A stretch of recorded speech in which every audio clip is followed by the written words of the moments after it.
عمر نے اس کے بالوں پر ہاتھ پھیرا اور جانے کو مڑا تھا جب اپنے پیچھے اس کو ڈاکٹر کی سرسراتی آواز سنائی دی۔ اس کے قدم زنجیر ہوئے لیکن وہ مڑا نہیں۔ مہراز سلطان کو دوسرا ہارٹ اٹیک کبھی ہوا ہی نہیں تھا، ان کی موت دم گھٹنے کی وجہ سے ہوئی تھی عمر، وہ سرد سی آواز میں کہہ رہے تھے۔ عمر پورے کا پورا ان کی طرف گھوما تھا، اس کی آنکھوں سے چنگاریاں پھوٹ رہی تھی، اس کا چہرہ غصے سے سرخ ہو گیا۔ کیا بکواس ہے یہ؟ میرے ساتھ گیم کھیل رہے ہو؟ وہ دبی دبی آواز میں غرایا تھا۔ برہان سہم کر پیچھے ہٹا۔ عمر نے بے اختیار خود کو ملامت کی تھی کہ وہ چند قدم آگے برہان کے پاس آیا۔ بیٹا مجھے تھوڑا پانی چاہیے، مل سکتا ہے؟ اس سے نرمی سے پوچھنے پر برہان کی مسکراہٹ واپس آ گئی۔ وہ اسی طرح مسکراتے ہوئے باہر چلا گیا تھا جبکہ عبدالحفیظ اب بھی نفرت بھری نظروں سے عمر کو دیکھ رہے تھے۔ خدا تمہیں غرق کرے گا عمر، تم نے جو کچھ بھی کیا یہ تمہیں سکون نہیں دے گا۔ اپنی بکواس بند کرو ورنہ میں تمہاری جان لے لوں گا، وہ چلایا تھا۔ تمہیں لگتا ہے میرے ساتھ یہ سب کر کے تم سکون کی نیند سو جاؤ گے؟ نہیں عمر نہیں، آج سے تمہاری نیند ایک بار پھر حرام ہوگی۔ بس اب اگر ایک لفظ بھی کہا تو میں یہیں اسی جگہ تمہیں زندہ گاڑ دوں گا۔ وہ سرخ ہوتی آنکھوں سے ان کو انگلی اٹھا کر کہہ رہا تھا۔ تم سوتے نہیں ہو عمر؟ تمہیں نیند نہیں آتی؟ تم نے کچھ کیا ہے، کچھ ایسا جس نے تمہاری نیند چھین لی؟ اس کی آنکھوں کے آگے ایک اور منظر ابھرا تھا۔ گاڑی میں نذیر کے ساتھ بیٹھا اور اس سے کہتا عمر اس کی بیوی اور بیٹی کو ویڈیو بھیج دو۔ تم بے چین ہو، تمہاری آنکھوں کے نیچے ہلکے سب بتا رہے ہیں تم ایک بار پھر بے چین ہونے والے ہو، کیونکہ تم ہم جیسے نہیں ہو، تم برے نہیں ہو، تم انسان ہو، تم بھیڑیے نہیں ہو۔ اگر ہوتے تو آج بھی میرے بیٹے کو باہر نہ بھیجتے۔ عمر قہر آلود نظروں سے اس کو دیکھ رہا تھا، دل میں جیسے کوئی زور سے جکڑ رہا ہو۔ تم آج کے بعد پھر بے سکون ہوگے، میں تمہیں بتاتا ہوں عمر۔ کیوں؟ کیونکہ معراج کو دوسرا ہارٹ اٹیک ہوا ہی نہیں تھا۔ میں نے بتایا تھا، جھوٹ بولا تھا۔ میں نے ان کی موت دم گھٹنے کی وجہ سے کہی تھی، گلا گھونٹ کر مارا تھا کسی نے ان کو، سنا تم نے؟ سن رہے ہو نا تم؟ تمہارے عزیز کو کسی نے گلا گھونٹ کر مارا ہے۔ اب جاؤ اس کا گریبان پکڑو جیسے میرا پکڑا ہے، اس کو برباد کرو جیسے مجھے کیا ہے۔ ان کی آنکھوں میں تمسخر تھا۔ عمر ان پر جھپٹا تھا اور ان پر مکوں کی بارش کر دی۔ بکواس کر رہے ہو تم، جھوٹے ہو تم، میرے پاس ویڈیو ثبوت ہے، اس میں خود دیکھا ہے میں نے ان کو ہارٹ اٹیک ہوا تھا، تو میرے ساتھ گیم کھیل رہے ہو۔ وہ بری طرح ان کو مارتے ہوئے چیخ چیخ کر کہہ رہا تھا۔ میں نے دیکھا ہے، اپنی آنکھوں سے دیکھا ہے، تم مجھے بے وقوف بنا رہے ہو، مجھے ڈسٹریکٹ کر رہے ہو، بکتے ہو تم، سب جھوٹ ہے، ان کو ہارٹ اٹیک ہی ہوا تھا۔ وہ مارتے مارتے ان کو دور دھکیل کر اٹھ کھڑا ہوا جب ڈاکٹر عبدالحفیظ ایک بار پھر بولے، وہ انزائٹی اٹیک تھا، وہ بری طرح کھانستے ہوئے بمشکل بولے تھے۔ ہارٹ اٹیک اور انزائٹی اٹیک کی علامت ایک ہی ہوتی ہے۔ تمہیں لگا ہوگا، لگتا یہی ہے کہ ہارٹ اٹیک ہے، لیکن وہ نہیں تھا۔ ان کو میں نے ٹریٹمنٹ دی تھی عمر، میں نے تب ان کو بچا لیا تھا، لیکن دوسری بار نہیں بچا سکا۔ تمہارے جج صاحب کو گلا گھونٹ کر قتل کیا گیا تھا۔ اب جاؤ عمر، ڈھونڈو قاتل، تم نے مجھ سے میرا سب کچھ چھین لیا نا۔ عمر کی آنکھوں میں خون اتر آیا تھا، اس کو یک دم اپنا دم گھٹتا ہوا محسوس ہوا۔ وہ ان کو اسی طرح فرش پر بکتا جھکتا چھوڑ کر خود باہر نکل گیا۔ پیچھے سے ڈاکٹر عبدالحفیظ زمین پر ہاتھ مار مار کر بری طرح چیخ رہے تھے، ان کے آنسو بہ رہے تھے۔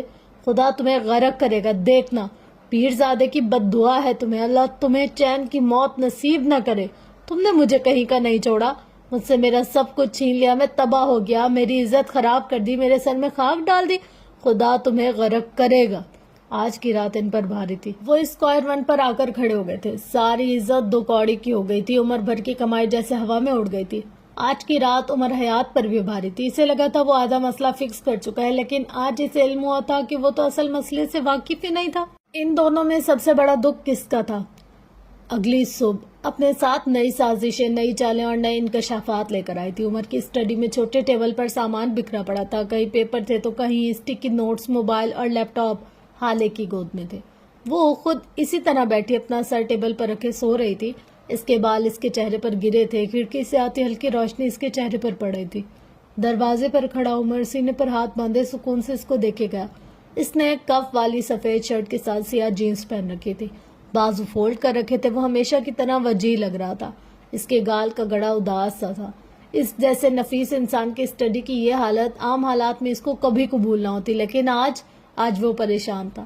وہ متوازن چال چلتا، حالے کے قریب آ کر رکا۔ حالے کی نیند بہت گہری ہوتی تھی، وہ ساری رات کام کرتے کرتے جانے کب سو گئی تھی۔ عمر نے اس کو اٹھانا مناسب نہیں سمجھا۔ اگر وہ اس کو اٹھاتا تو حالے کا سارا بھرم ختم ہو جاتا یا وہ شرمندہ ہو جاتی۔ وہ جن قدموں سے آیا تھا انہی سے ہی واپس چلا گیا اور نیچے جا کر شانوں کو بھیج دیا۔ وہ اب حالے کے سر پر کھڑی تھی. اس نے ادب سے نرمی سے حالے کے کندھے کو ہلکا سا ہلایا تھا. وہ ایک چیخ کے ساتھ اٹھ بیٹھی اور ہراساں نظروں سے یہاں وہاں دیکھ رہی تھی. اس کی آنکھوں میں خوف تھا. شانو ڈر کے دور ہٹی. حالے کی آنکھیں اب بھی بند تھی. وہ بری طرح چیخ رہی تھی. گاڑی سے نکالو مجھے, کوئی کھولو اس کو, باہر نکالو, کوئی ہے, کوئی نکالو, دم گھٹ رہا ہے میرا, کوئی نکالو مجھے. وہ اپنی آنکھوں پر ہاتھ رکھے چیخ رہی تھی. شانو نے آگے بڑھ کر اسے سینے سے لگایا. وہ اب بھی سہمی ہوئی تھی, خوف سے کانپ رہی تھی. شانو اس کے بالوں پر ہاتھ پھیرتی اس کو تسلی دیتے جا رہی تھی. باجی جی سب ٹھیک ہے, آپ خود کو سنبھال لے باجی, آپ ٹھیک ہو, کچھ نہیں ہوا, کچھ نہیں ہوگا. میں آ کر ابھی عمر صاحب کو بلاتی ہوں. وہ خوف سے کانپتی حالے کو خود سے الگ کرتی اٹھی جب حالے نے مضبوطی سے اس کے ہاتھ پکڑ لیے. اس کو آنکھوں میں خوف بھی نظر آ رہا تھا. نہیں عمر کو مت بلانا, مت بلانا.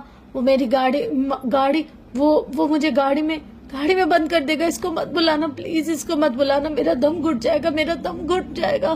عمر کو مت بلانا, مجھے گاڑی میں بند کر دے گا, وہ بند کر دے گا. وہ شانو کے سینے سے لگی حواس باختہ سی کہے جا رہی تھی. شانو اب بھی اس کو تسلی دے رہی تھی. اس کے بال تھپک رہی تھی, اس کا ڈر ختم کرنے کی کوشش کر رہی تھی, لیکن یہ حادثہ شاید اس کے ذہن سے چپک گیا تھا. دروازے کی اوٹ میں کھڑے عمر نے پھٹے ہوئے دل کے ساتھ یہ منظر دیکھا تھا. اسے آج یقین آ گیا تھا کہ کوئی بھی طوفان جب جاتا ہے تو اپنے نشان چھوڑ کر جاتا ہے. وہ حالے کو دیکھے بغیر مڑ گیا تھا. اس لڑکی کو اذیت میں دیکھنا اس کے لیے سب سے بڑی اذیت تھی. سلطان منزل میں ناشتے کی میز سج چکی تھی. یوسف سلطان بے دلی سے بیٹھے تھے. سفیر ہمیشہ کی طرح نک سک سے تیار ان کے ساتھ والی کرسی پر بیٹھا تھا. حالے کے جانے کے بعد اس کے اور یوسف سلطان کے درمیان خود بخود ہی دوریاں پیدا ہو گئی. اسی وقت شمس سربراہی کرسی کھینچتے ہوئے بیٹھے تھے. ان کے ساتھ والی کرسی پر حسن بیٹھا تھا.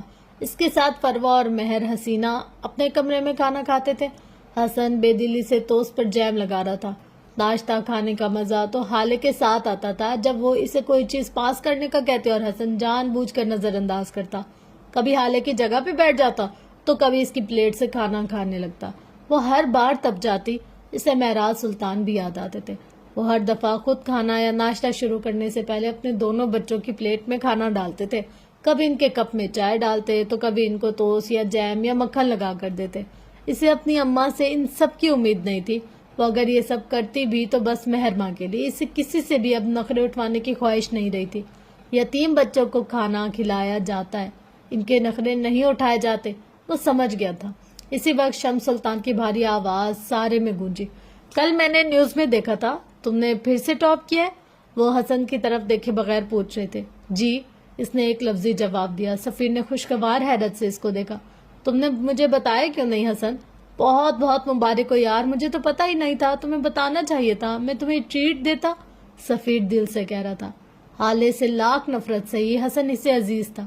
حسن نے چپتی نظروں سے اس کو دیکھا. میں آپ کے ساتھ یہاں بیٹھا ہوں, اس کا مطلب یہ نہیں کہ میں آپ کی اس رات حال میں ہونے والی گفتگو یا حرکت بھول گیا ہوں. نہ اس کا یہ مطلب ہے کہ میں اپنی بہن کا ملازمین کے سامنے پٹ نہ بھولا ہوں. آپ سے لی ہوئی ٹریٹ میرے گلے کا پھندا ہو سکتی ہے اور کچھ نہیں. اور دوسری بات, ہم دونوں کا ایسا کوئی تعلق رہا نہیں ہے کہ میں آپ کو اپنے بارے میں کچھ بھی بتاؤں. آئندہ مجھ سے بات کرنے کی کوشش بھی مت کیجیے گا, وہ سرد آواز میں بولا تھا. سفیر کے چہرے پر سایہ لہرایا تھا. شمس رک کر اس کو دیکھنے لگے تھے. ایک اور مہراج سلطان؟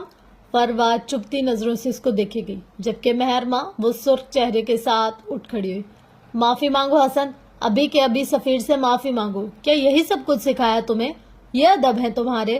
معافی مانگو, وہ گراتے ہوئے کہہ رہی تھی. حسن اپنی جگہ سے اٹھ کھڑا ہوا تھا. اس کی آنکھیں سرخ ہو رہی تھی. میں ایک ایسے شخص سے معافی ہرگز نہیں مانگوں گا جس نے میری بہن پر ہاتھ اٹھایا ہو. اس وقت کہاں تھے آپ سب لوگ؟ آپ لوگوں کے آداب کہاں تھے جب جانوروں کی طرح میری بہن کو مار رہے تھے؟ کبھی چچی جان تو کبھی سفیر بھائی اور کبھی چچا جان. اس وقت کہاں تھی سب کی تربیت؟ ہاں, وہ تندہی سے بولا تھا.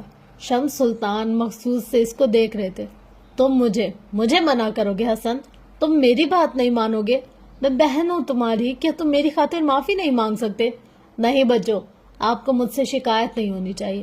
اس دن جب میری بہن کے ساتھ ظلم ہوا تھا تب آپ آگے نہیں آئی تھی. تب میں نے آپ سے شکایت نہیں کی تھی. تب میں نے آپ کو مدد کے لیے نہیں بلایا تھا. آپ تب نیوٹرل تھی, اب بھی وہی رہے. میں کسی سے معافی نہیں مانگوں گا, وہ چبا کر کہہ رہا تھا. سفیر نے چمچ میں اس پر پٹکا تھا. اس کی آنکھوں میں غصہ آ گیا تھا. تمہاری وہ بہن, اس کے ساتھ یہ سب بھی کم تھا حسن. اگر آج وہ میرے پاس ہوتی تب تم دیکھتے میں اس کے ساتھ کیا کرتا.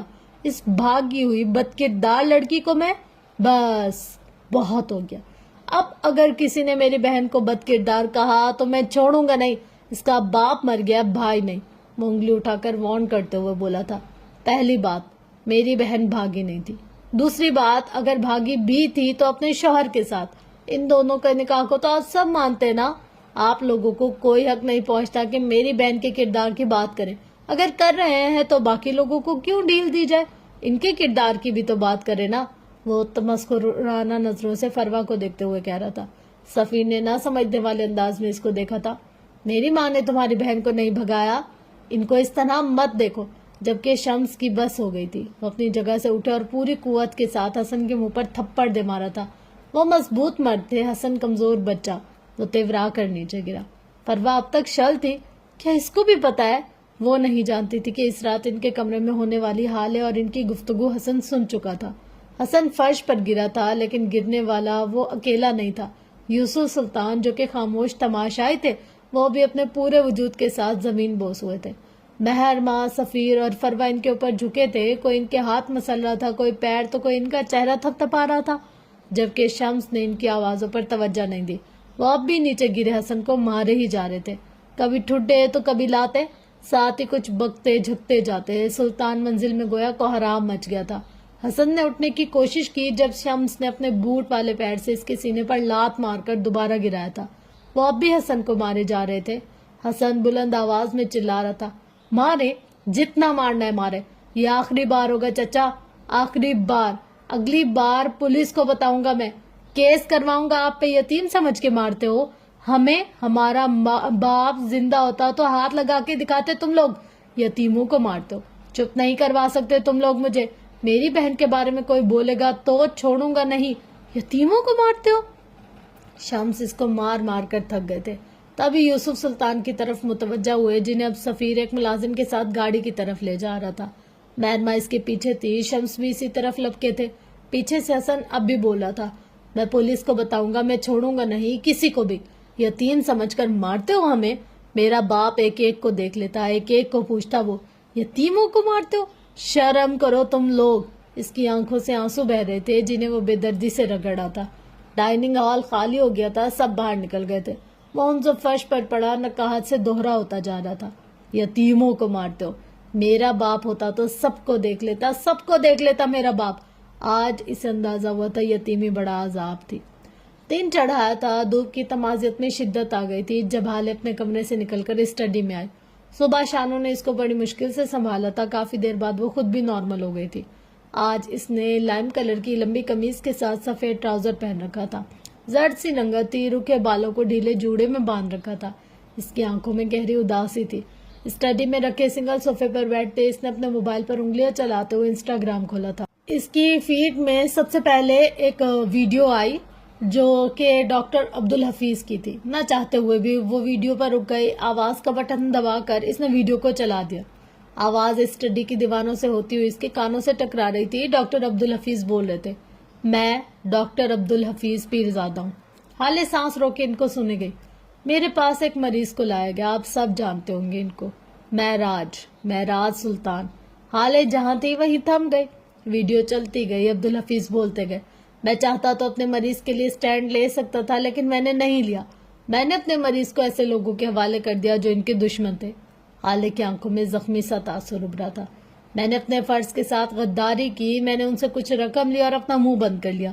حالے کے تاثرات میں اب کرب کا اضافہ ہو گیا تھا. اس نے ویڈیو بند کر دی تھی. اب مزید نہیں دیکھا جا رہا تھا. اسی وقت عمر ہاتھ میں موبائل لیے اندر آیا تھا. حالے نے تکان سے اس کو دیکھا تھا. عمر اس کو دیکھ کر نظریں پھیر گیا تھا کہ صبح والا واقعہ اب تک ذہن میں تھا. یہ تم نے کیا کیا ہے؟ ہاں یہ تم ہی نے کیا ہے نا؟ وہ عمر کو دیکھتے ہوئے پوچھ رہی تھی. عمر نے نہیں پوچھا وہ کس بارے میں پوچھ رہی. اس نے بس اس بات میں سر ہلا دیا. تمہیں مجھ سے پوچھ کر کرنا چاہیے تھا. وہ میرا باپ تھا, تمہارا نہیں. تم ان کی موت, ان کی بے بسی کا مذاق نہیں اڑا سکتے. تمہیں یہ حق نہیں ہے. اپنے باپ کے لیے سارے فیصلے صرف میں لوں گی, صرف حالے لے گی. تم نے مجھ سے پوچھے بغیر, مجھے بتائے بغیر یہ کیوں کیا عمر؟ میں حسن کو کیا کہوں گی؟ آج یا کل وہ یہ ویڈیو دیکھے گا, وہ مجھ سے جواب مانگے گا. شمس, سلطان یہ ویڈیو دیکھیں گے. ساری دنیا یہ ویڈیو دیکھے کہ میں کس کس کو کیا کیا جواب دوں گی. عمر چند ثانیے اس کو دیکھتا رہا اور پھر بولنا شروع کیا۔ حسن 16 سال کا ہے، کوئی دودھ پیتا بچہ نہیں، اسے حق ہے وہ اپنے باپ کی موت کے بارے میں جانے۔ آپ کو کوئی حق نہیں پہنچتا کہ آپ اس کے باپ کی موت کی وجہ اسے چھپائیں۔ اسے مرد بننے دے، ٹھیک ہے؟ وہ آپ کے باپ تھے، لیکن میرے لیے سارا خاندان ان کے لیے فیصلے میں ہوگا۔ ان کے معاملے میں میں آپ کا پابند نہیں ہوں۔ آپ نے اپنا حق لینے کا فیصلہ کیا تھا اور میں نے انتقام، میرے فیصلوں میں میری آزادی ہوگی۔ میں آپ کو یا کسی اور کو جواب دہ نہیں ہوں۔ وہ ٹھنڈے لہجے میں کہہ رہا تھا۔ حالے تپتی نظروں سے اس کو دیکھے گئی۔ تم نے جو کرنا تھا کر لیتے، لیکن ابھی کچھ وقت آرام سے نہیں بیٹھ سکتے تھے کیا؟ اس طرح تو ہم ان کی نظروں میں آ جائیں گے۔ میرے چچا کو اگر پتہ لگ گیا کہ ہم سب کچھ جانتے ہیں تو اندازہ ہے وہ کیا کریں گے۔ عمر نے سر جھٹکا۔ میں کوئی گلی کا گنڈا نہیں ہوں، میں ASP ہوں۔ مجھے پتا ہوتا ہے کب کہاں کیا کرنا ہے۔ پرفیکشن میرے کام کا حصہ ہے۔ آپ کے چچا جان نے اسی ہفتے ہیون کی ڈیل فائنل کرنی تھی، لیکن اب اس واقعے کے بعد وہ کچھ نہیں کریں گے کیونکہ سارا الزام ان پر آ جائے گا، سارا شک انہی پر ہی جائے گا کہ جائیداد کے لیے بھائی کو مار دیا۔ تقریباً 2 مہینے وہ خاموش بیٹھیں گے، بلکہ اب وہ ڈاکٹر اور ہسپتال پر کیس کریں گے۔ ان کو کرنا ہوگا، اگر نہیں کیا تو لوگ ان کو قاتل سمجھیں گے۔ وہ جتنا عرصہ خاموش رہیں گے اسی عرصے میں ہم پلان بنائیں گے۔ میں نے جلد بازی نہیں کی، میں نے خود کو وقت دیا ہے۔ آیا کچھ دماغ میں یا نہیں؟ عمر حیات نے کچی گولیاں نہیں کھیلی حالے صاحبہ، وہ سادہ لہجے میں کہہ رہا تھا۔ نہ جانے کیوں اس آدمی کو طنز کرنے کی عادت نہیں تھی، اور اس ڈاکٹر نے جو بکواس کیے، گلا گھونٹنے والی، اس کے بارے میں کیا کچھ کہنا چاہو گے آپ؟ وہ تندہی سے پوچھ رہی تھی۔ اب کہ عمر کی گردن میں گلٹی سے ابھری تھی، چہرے پر سایہ سا لہرایا، لیکن وہ بظاہر نارمل رہا۔ وہ کوئی ایسی بڑی بات نہیں ہے جس کے لیے پریشان ہوا جائے، ہمارے پاس اس سے زیادہ بڑے مسئلے ہیں۔ آپ یہ بتائیں کہ کام ہوا، میرے کانٹیکٹ کسی کام آئے یا نہیں؟ اس نے بات بدل لی تھی۔ حالے تنزیہ سے مسکرائی، 3 قدم آگے آ کر وہ بالکل اس کے سامنے کھڑی تھی۔ تم نے کیا کہا تھا؟ میں ایلیٹ کلاس کی بگڑی ہوئی رئیس زادی ہوں جسے فیشن اور کھانے کے علاوہ کچھ نہیں پتا۔ وہ اس کی آنکھوں میں دیکھتی پوچھ رہی تھی۔ تم صحیح کہتے ہو، میں ہوں امیر، لیکن کیا تمہیں پتا ہے امیر ہونے کا کیا فائدہ ہوتا ہے؟ عمر خاموش رہا۔ حالے نے کہنا جاری رکھا۔ امیر ہونے کا ایک ہی فائدہ ہوتا ہے کہ آپ کے دوست بھی امیر ہوتے ہیں، اور امیر دوستوں کا ایک ہی فائدہ ہوتا ہے، فیورز۔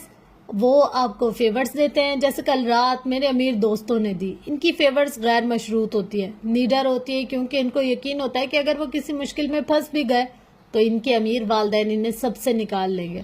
عمر کے چہرے پر کوئی تاثر نہیں آیا، وہ بس اس کو اپنے قریب کھڑے بولتے ہوئے سنتا گیا۔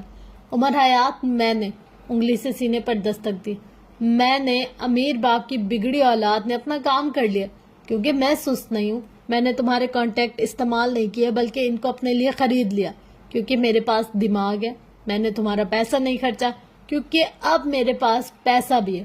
تم نے کہا تھا نا مجھے بس کھانوں اور فیشن کا پتہ ہے۔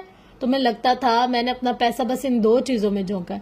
تمہیں لگتا ہے میرے پاس بس 2 ہی شوق ہے۔ میرا ایک تیسرا شوق بھی ہے عمر حیات، ڈائمنڈز، الماس، ہیرے۔ میں حال سلطان ہوں۔ میں نے کبھی اپنا پیسہ ضائع نہیں کیا، میں نے کبھی بیکار تعلقات نہیں بنائے۔ میرے دوست کم ہیں، لیکن جو ہے وہ میرے لیے جان بھی دے سکتے ہیں۔ میرے بابا کہتے تھے تعداد پر سمجھوتا کر لینا لیکن معیار پر نہیں، اور میں نے کبھی معیار پر سمجھوتا کیا بھی نہیں۔ میں اپنا کام کر چکی ہوں۔ میرے پاس اب شیر علی اور اس کے بھائی کے سارے کیسز کی تفصیلات ہیں۔ میرے پاس ان کو فیورز دینے والے لوگوں کی تفصیل ہے۔ اب تم عمر حیات، تمہیں چاہیے کہ تم کل رات اپنے بولے گئے الفاظ واپس لو۔ وہ اس کی آنکھوں میں دیکھتی چبا چبا کر کہہ رہی تھی۔ عمر نے کندھے ڈھیلے چھوڑ دیے، حالے اس سے قد میں چھوٹی تھی، اس کی آنکھوں میں دیکھنے کے لیے اسے گردن ذرا جھکانی پڑتی تھی۔ اب وہ اس کی آنکھوں میں دیکھتا نرم سے لہجے میں کہہ رہا تھا، میں عمر حیات کل رات کے بولے گئے اپنے سارے الفاظ واپس لیتا ہوں۔ آپ سست نہیں ہیں، میں نے مان لیا۔ آپ کو فیشن اور کھانے کے علاوہ بھی بہت کچھ آتا ہے، میں نے مان لیا۔ اور آخری بات، آپ کو میرے گھر، میرے پیسوں اور میرے تعلقات کی ضرورت نہیں ہے، مان لیا، لیکن پھر بھی آپ یہ رکھ لیں۔ اس نے اپنی جیب سے ایک چیک نکالا اور جھک کر شیشے کی چھوٹی میز پر رکھ دیا۔ حالے نے مشتبہ نظروں سے اس کو دیکھا تھا۔ یہ ان زیورات کی قیمت ہے جو آپ نے میرے پاس رکھوائے ہیں۔ جب اپنے چچا سے اپنی دولت لیں گے تو مجھے میرے پیسے ادا کر کے اپنے زیور لے لیجیے گا، اور آئندہ کسی مدت کو زیور دینے کی ضرورت نہیں ہے، مجھے بیچ دیجیے گا، میرے پاس بہت پیسہ ہے، خرید لوں گا۔ وہ آخر میں ہلکا سا مسکرایا تو گال کا گڑھا بھی اس منظر میں شامل ہو گیا۔ اچھا تو اب تم میری جاسوسی کرنے لگے ہو. تمہیں نہیں لگتا یہ سب کر کے تم خود کو میری نظروں میں مزید گرا رہے ہو؟ میں آپ کی چوکیداری نہیں کر رہا، نہ آپ کو نہ ہی مجھے اس کی ضرورت ہے. یہ پولیس والے کا گھر ہے، یہاں کی دیواریں باقی دیواروں سے زیادہ بڑے کان رکھتی ہیں اور یہاں کے ملازمین بس ایک ہی مالک کے وفادار ہیں. سو اگلی دفعہ جب کوئی بات مجھ سے چھپانی ہو تو میرے ملازمین کے سامنے وہی بات کرنے سے گریز کیجیے گا. اس کا لہجہ نرم تھا. حالے نے ڈھیر سارا اشتعال اپنے اندر دبایا. وہ ابھی کچھ بھی سخت کہتی جب اس کا موبائل بجنے لگا. آپ ہی کالنگ؟ اس نے جلدی سے کال اٹینڈ کی. ہیلو آپ ہی، کیسے ہیں آپ ٹھیک ہے نا؟ وہ بے قراری سے پوچھے گئے. دوسری طرف مہر نے کچھ کہا تھا. حالے کے ہاتھ سے موبائل گرتے گرتے بچا. اس نے کال کاٹ دی تھی. اس کی رنگت زرد ہو چکی تھی. یہاں وہاں دیکھے بغیر وہ فوراً باہر کی طرف بھاگی. عمر حیران سے اس کو دیکھتا اس کے پیچھے گیا. اب پھر کیا مصیبت آ گئی؟ ڈائننگ ہال خالی ہو گیا تھا. سب گھر والے یوسف سلطان کو لے کر ہسپتال گئے تھے. حسن ابھی تک کسی فرش پر پڑا تھا. اس کا سارا جسم پھوڑے کی طرح دکھ رہا تھا. شمس کے بھاری بوٹوں والے پیروں کی ضربیں اس کے سینے اور کندھے پر بڑی زور سے لگی تھی. کچھ دیر اسی طرح پڑے رہنے کے بعد وہ آہستگی سے اٹھا تھا. جسم سے ٹیسے سے اٹھی تھی. وہ بے اختیار کر رہا تھا. اسے اپنے سینے میں درد ہوتا ہوا محسوس ہوا. ہمت کر کے وہ اٹھا تھا. ڈائننگ ٹیبل کا سہارا لیتے ہوئے وہ آگے بڑھ گیا. اپنے کمرے کے دروازے پر پہنچ کر اس نے دروازے کو ایک ہاتھ سے کھولا. رات والے پھول، گفٹ کا ڈبہ ابھی بھی بیڈ پر پڑے تھے. ایسی حالت میں بھی اس کے دل کو قرار سا آ گیا. یہ پھول اور گفٹ اس کے باپ نے بھیجے تھے. یہ خیال اس کے دل کو راحت دیتا تھا. بیڈ کے نزدیک پہنچ کر اس نے جیسے اس ڈبے پر لکھی تحریر پڑھی، اس کی آنکھوں سے شعلے لپکنے لگے. تحریر اس کی سمجھ میں نہیں آئی، لیکن وہ نام اس کی رگوں میں بہتے خون کو کھولا گیا. اس نے دونوں ہاتھوں سے ڈبہ اٹھایا اور اپنے کمرے کی بالکنی میں جا کر پوری قوت کے ساتھ اسے زمین پر دے مارا.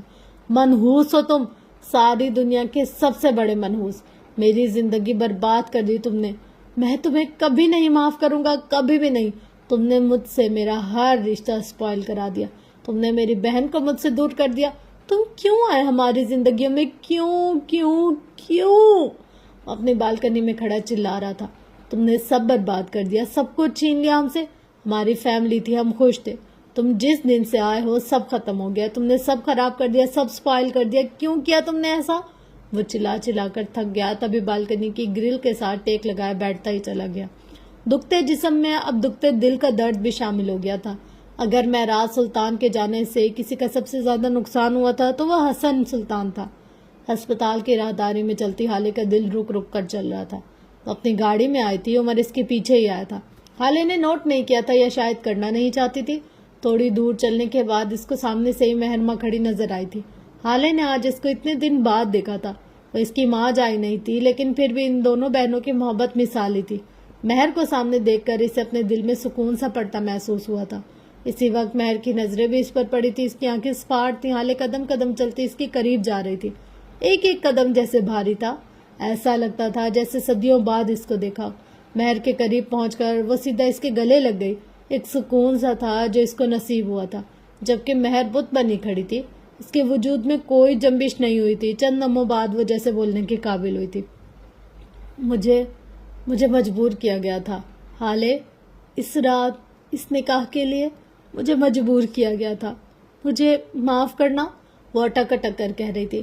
حالے نرمی سے اس سے الگ ہوئی. اس کے دونوں ہاتھ اوپر کر کے لبوں سے لگا، محبت سے، عقیدت سے، اور پھر بولنا شروع کیا. میں نے بابا کے بعد اگر کسی کو سب سے زیادہ مس کیا تو وہ آپ ہے. مجھے بابا سے بچھڑنے کے بعد اگر کسی کی جدا ہونے کا دکھ ہے تو سب سے زیادہ آپ کا. میں بابا کے بعد اگر کسی سے محبت کرتی ہوں تو وہ آپ ہے. آپ کو حالے کا قتل بھی معاف ہے آپ ہی. میں ایسے 1000 سفیر سلطان آپ کے سر سے وار کر پھینک سکتی ہوں. حالے اس کے ہاتھ کو تھامے نرمی محبت سے جتاتے لہجے میں کہہ رہی تھی. لیکن پھر بھی تو تمہاری محبت ہے حالے. وہ ابھی کچھ اور بھی کہتی جب حالے نے اس کی بات کاٹ دی. تھا کبھی کسی دور میں وہ میری محبت تھا، اب نہیں. جس لمحے اس نے مجھ پر ہاتھ اٹھایا تھا میں نے اسی لمحے اپنے دل سے اس کی محبت اٹھا دی تھی. میرے دل کے تخت سے میں نے اس کو انہی بازوں سے پکڑ کر اٹھا دیا تھا. میں نے ان کی محبت کو اپنے دل سے نوچ کر پھینک دی. اب وہ میرے لیے صرف میری بہن کا شوہر ہے. آپ کو پتا ہے میں اتنے دنوں میں کئی رشتوں کے لیے روئی ہوں، یہاں تک کہ چچی کے لیے بھی، یہاں تک کہ برنو حسن کا پالتو کتا کے لیے بھی. لیکن ایک بار بھی میری آنکھ سے سفیر کے نام کا آنسو نہیں گرا. گرتا ہی نہیں ہے. میں کھری بندی ہوں.